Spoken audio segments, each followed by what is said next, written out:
joining us this morning. Ashley Quimby Simoni, my colleague at Erie Canalway, just posted a message that we are going to record this session. So Ash can mention that in her remarks in a moment, but by attending the meeting, as the note says, you're allowing us to record it. Erie Canalway, just quickly, Erie Canalway National Heritage Corridor. I think most of you are familiar with the organization, but essentially our work is to preserve and share the incredibly unique heritage of the Erie Canalway National Heritage Corridor, to help promote the unique, authentic opportunities and activities that are available in the corridor, and to weave that into a community economic development strategy that helps foster vibrant communities connected by our waterways. So the Mohawk Valley, of course, is a critical region in our 500-mile long corridor. Lots of opportunities for redevelopment and reinvestment. We pursued a grant more than a year ago through the National Park Service through what's called the Paul Brune Historic Revitalization Grant Program. Of course, successful in securing that grant. And many people on this call are helping us to implement, and we'll talk a little bit more about that, but it has a rural flavor to the program. Paul Brune was a Vermont person who was really geared towards rural economic development activities.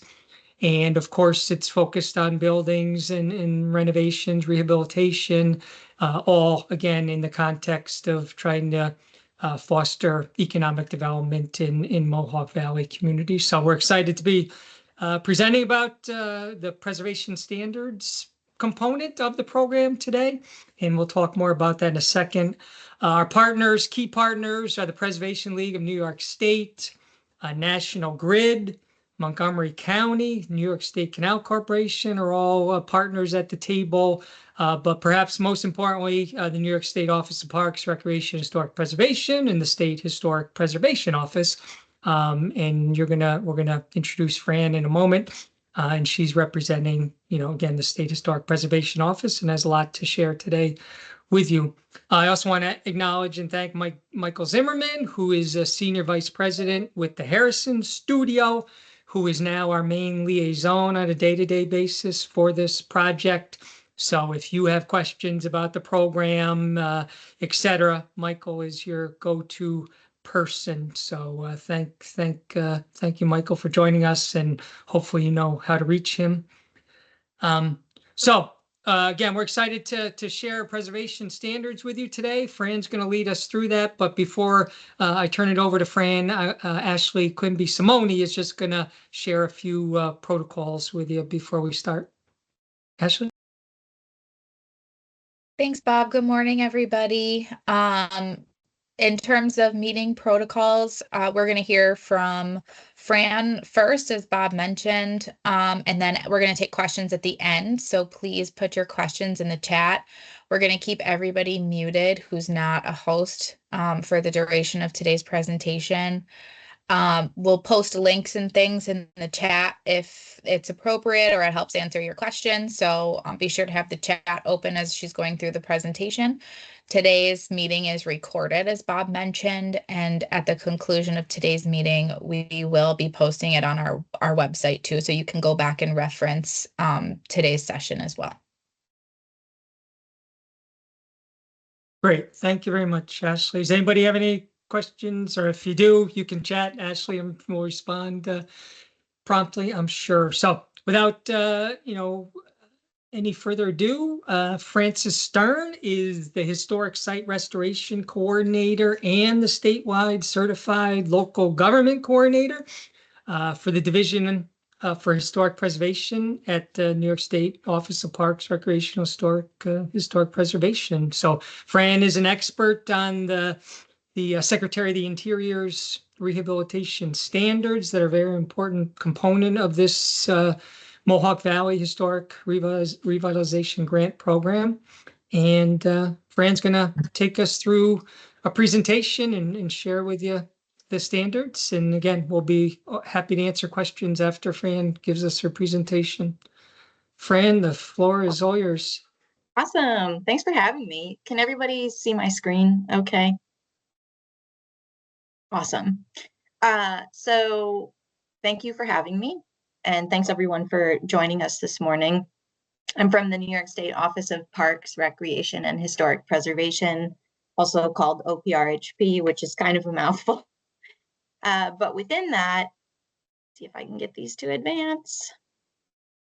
Within that agency, we have the New York State Division for Historic Preservation, also called the State Historic Preservation Office, or the SHPO, so lots of acronyms.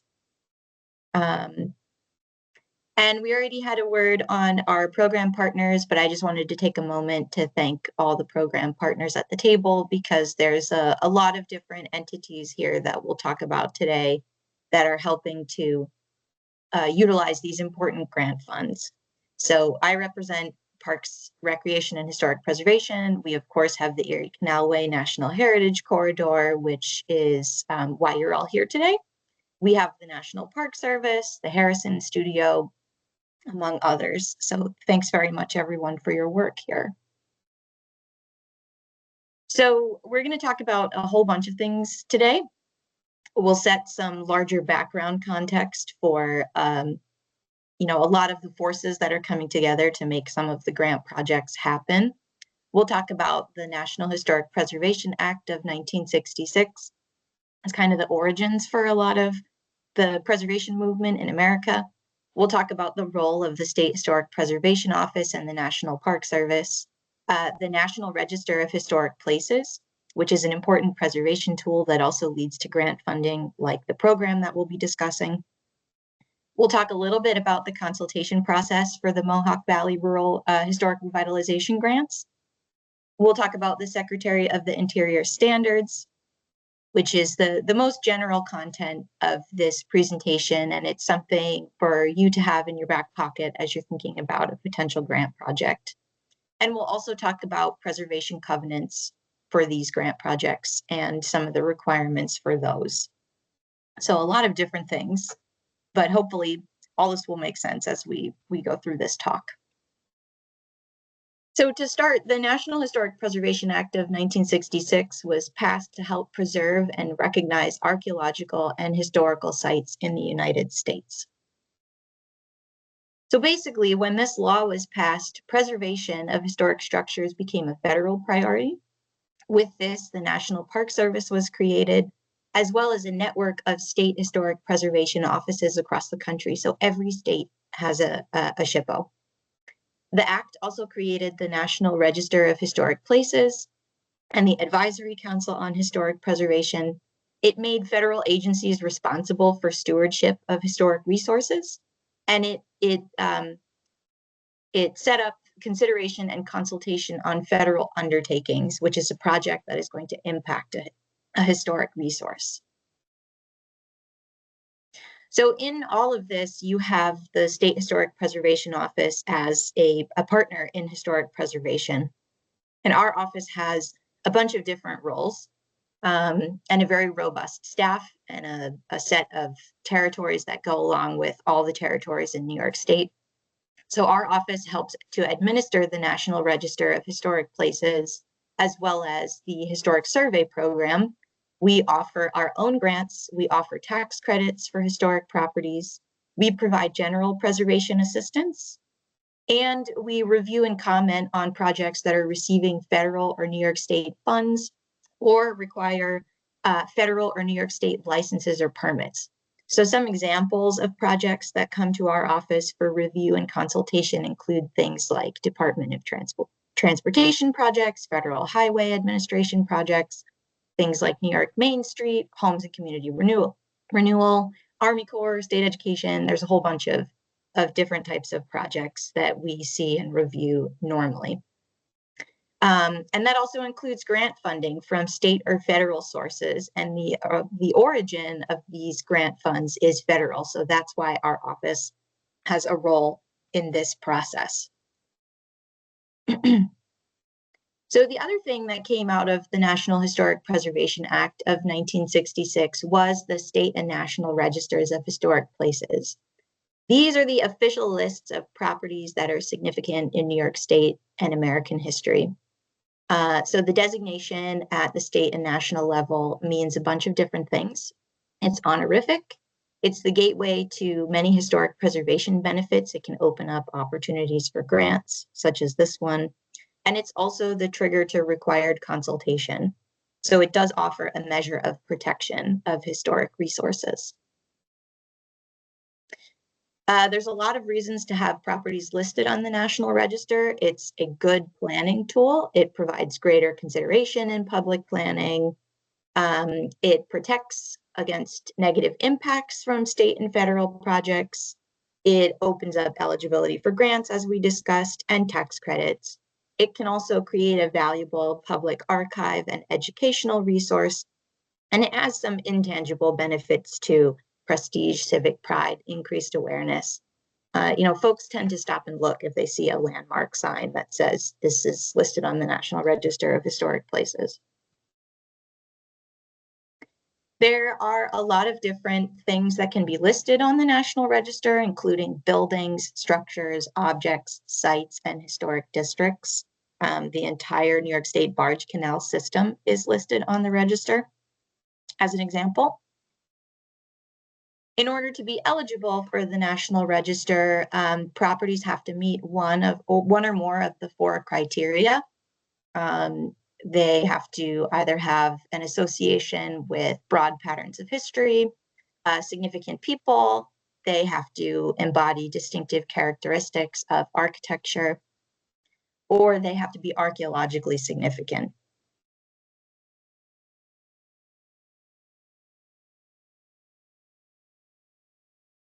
Properties also must have integrity. They have to, so when we say integrity, it actually is codified into historic preservation law. It's not the typical definition of integrity. It means that a property has integrity in terms of location, design, setting, materials, workmanship, feeling, and association. So if a property has those 7 characteristics, then it is considered to have historic integrity. That's kind of how we break it down.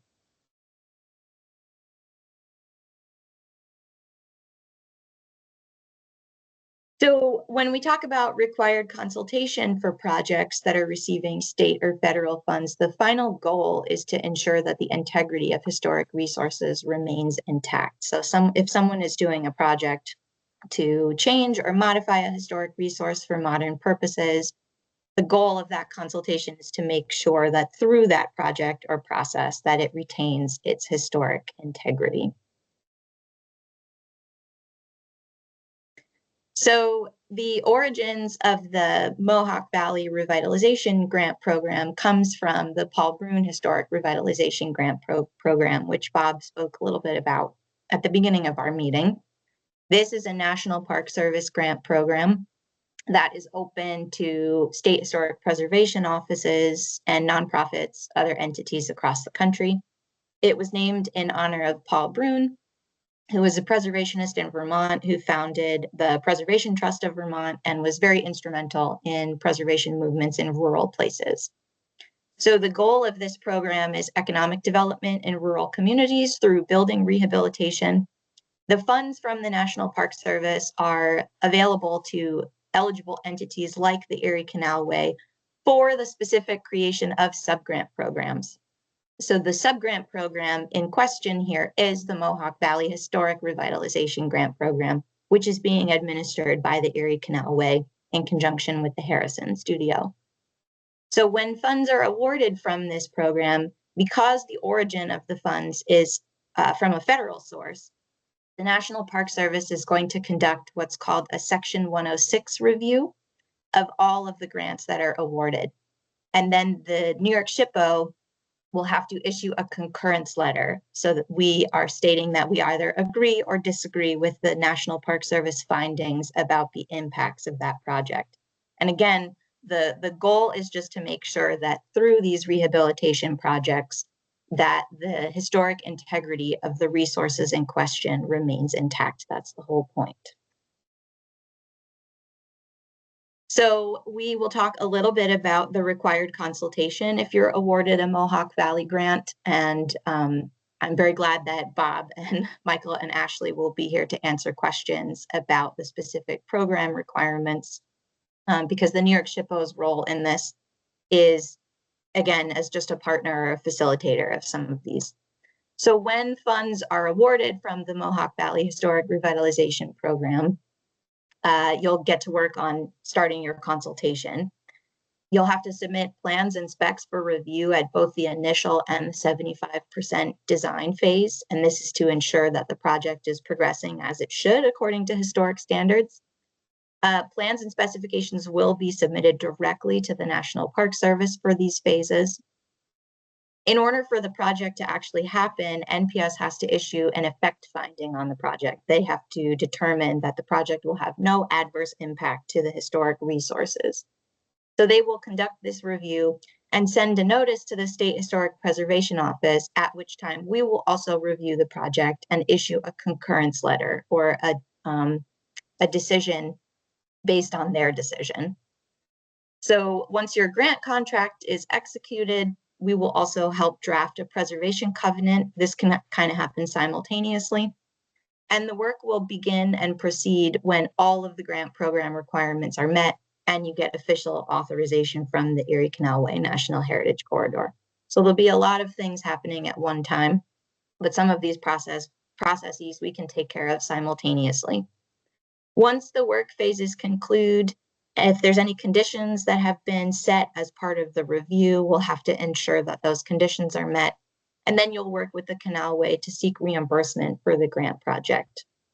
Although we will begin drafting the preservation covenant at the beginning of the project, it will actually be recorded at some point. And as long as that's within 1 year of project completion, then we'll make sure that we're in line with the National Park Service grant agreement. So when we are talking about what the National Park Service is actually going to be reviewing, they'll be reviewing the plans and specifications for the project. And the way that they're going to ensure that the integrity of the historic resource remains intact is by using the Secretary of the Interior standards. So we'll talk about a basic framework for the standards and how you should be thinking about them as you're planning your project, because this is seen as best practices for historic properties.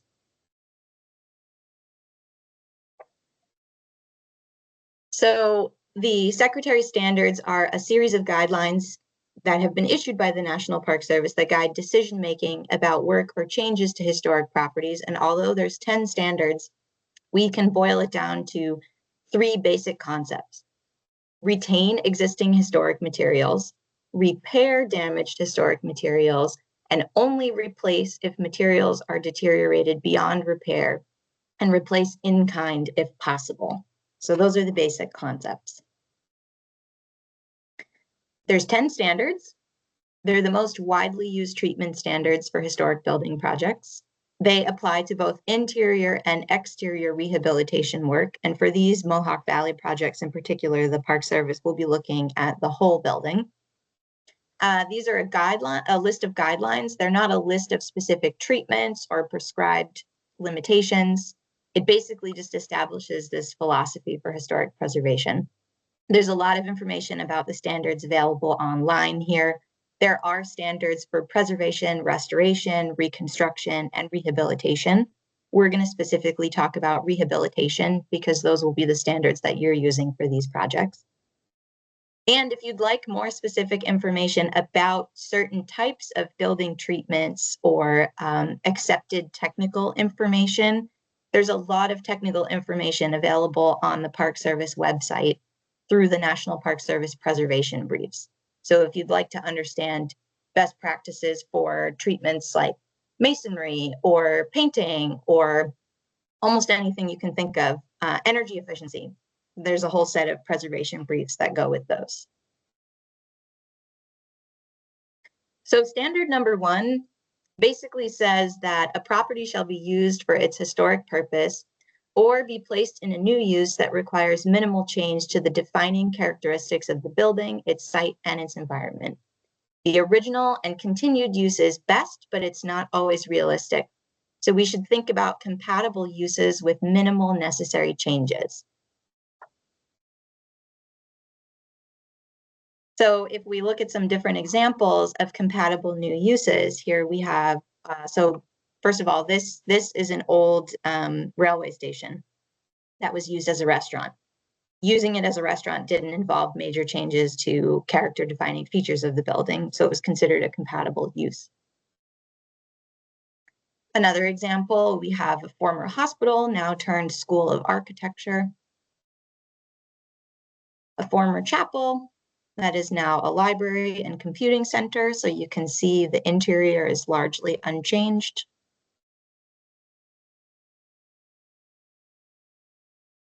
Standard number 2, retain character.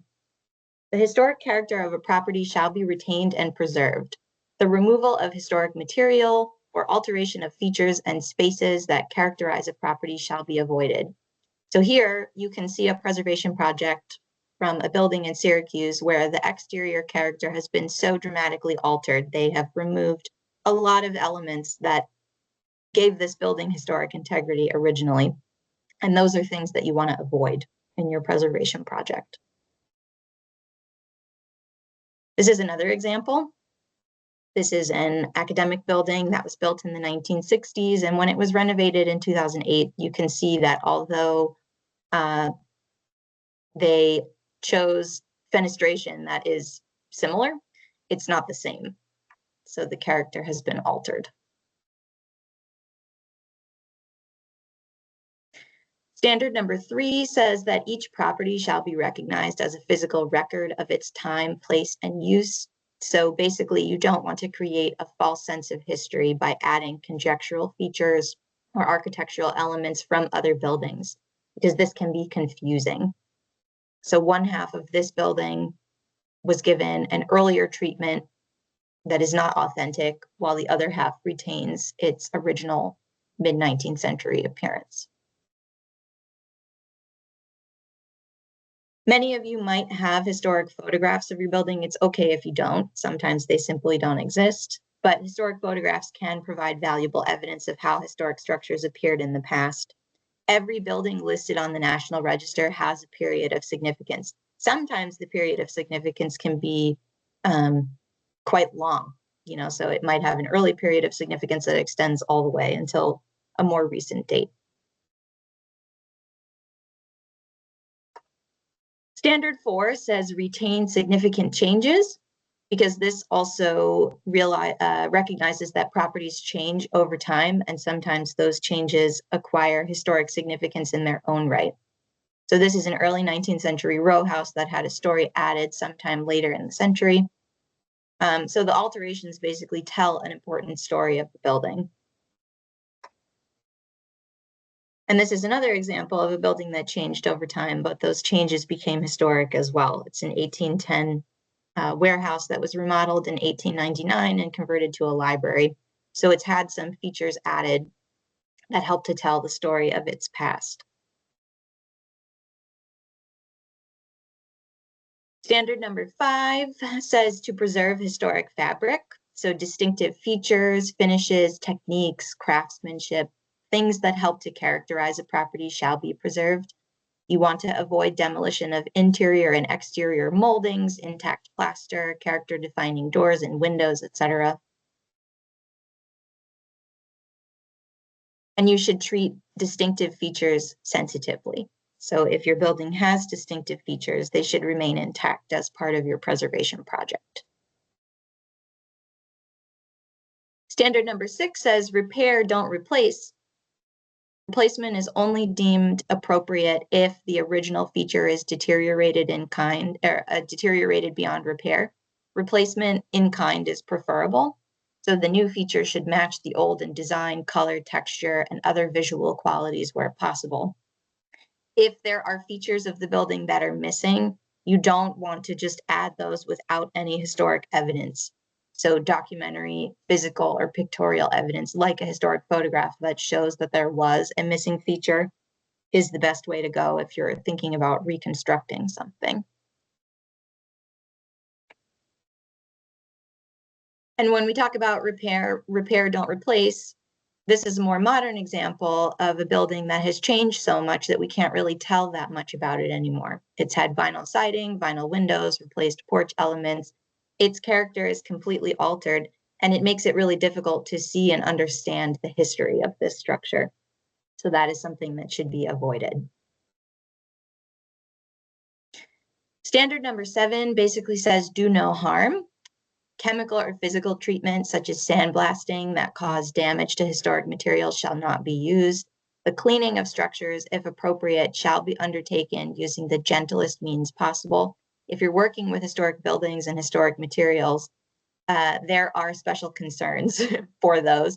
And this is where those National Park Service preservation briefs can come in really handy, because if you're looking for best advice on a specific treatment that you'll need to undertake as part of your project, there's a lot of technical information out there that we can help point you in the direction of. And this is an example of some of the harm that can be undertaken when damaging treatments are used. So things like power washing or using abrasive materials to clean brick or masonry surfaces. Oftentimes you can do more damage than good here, and we want to avoid that. Standard number 8 says to protect archaeological resources. So sometimes when you're doing a preservation project, you might have a little bit of ground disturbance, maybe because you're working with a foundation or, something similar. The National Park Service will take ground disturbance into account when they're thinking about these projects. So you should make sure that you're taking special care to protect archaeological resources. And if you're going to disturb sensitive sites, then mitigation measures shall be undertaken. And standards 9 and 10 talk a little bit more about compatible contemporary design, because obviously when we use old buildings in new ways, sometimes we do have to modify them. We do have to create additions or use old buildings in a new way. So if you're going to put on a new addition, exterior alterations, or related new construction, it shouldn't destroy the historic materials that characterize that property. The rule of thumb for additions is that they should be differentiated from the old, but they should also be compatible in terms of massing, size, scale, and architectural features. So they also have to be done in a way where the essential form and integrity of the environment would be unimpaired if that addition were removed. I don't think that this program would fund additions specifically, but this is part of the standard. So we wanted to make sure that this information was included.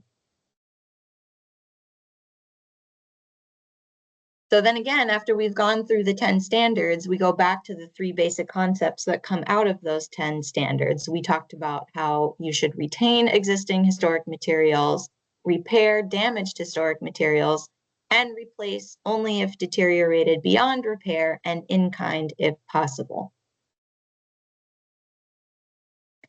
And then we come to the topic of preservation covenants, which will be required for all of these projects.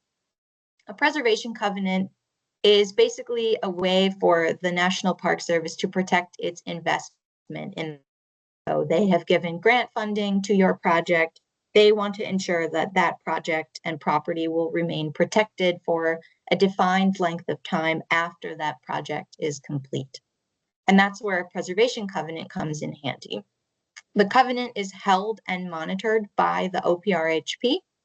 It is a legal document that looks a little bit like this. It talks about the actual property description and the holder of the preservation covenant. It's recorded with the deed of the property and the county clerk. So this is a legal agreement that will stay with the deed and not the owner. Most of these covenants will run for 10 years, but the length of funding, the length of the covenant is dependent on the amount of funding that is received through the grant program. OPRHP will hold and monitor the covenants, so I'll be helping to work with each subgrantee through this program to prepare the covenants and get them recorded. The covenant will ultimately be recorded within 1 year of project completion. And what this means is that if there's any future work occurring at that property, regardless of where the origin of those funds comes from, the work has to be reviewed by OPRHP. And we will act on behalf of the National Park Service to ensure that the Secretary's standards are followed after the duration of that project. And so that will help ensure that the investment is protected. And now I'm sure there's probably a lot of questions because we went through a lot of material pretty quickly, but that's basically it.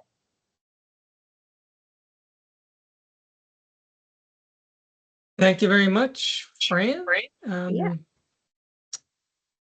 And we, as Fran said, we're happy to answer any questions that anybody may have. Otherwise, we're going to get out of here pretty early. I don't see any questions in the chat yet. So unless people have questions they want to put in the chat. You're welcome, of course, to follow up individually with, again, Michael is our primary contact. Yeah, I will definitely, I know that we're recording this presentation and it'll be posted on the website, but I will certainly send along a slide deck so that anyone who wants a copy of the slides can have them. Wonderful. All right, well, we're not gonna force any questions, so thank you again to Fran for an excellent presentation, and we look forward to getting that up on the website and making that information accessible to you and others. And thanks to Michael and Ashley for helping to have a successful meeting. And thank you all for participating. We look forward to working with you on this program and see you in the Mohawk Valley. Awesome. Take care, Thank you. folks. Bye. Bye-bye. Thank you, everyone.